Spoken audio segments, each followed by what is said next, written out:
Čaute tam na druhej strane, ja som Vlado a dnes si ukážeme, ako si viazať kravatu, po slovensky viazanku. Viazať budeme windsorský úzol.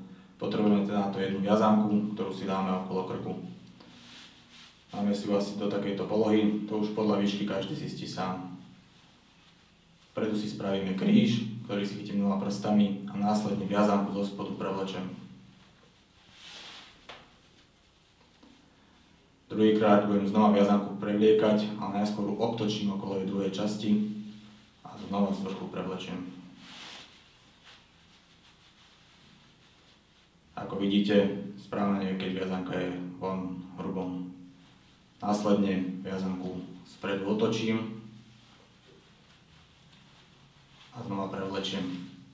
Vpredu mi vznikla medzera, do ktorej viazanku zasuniem.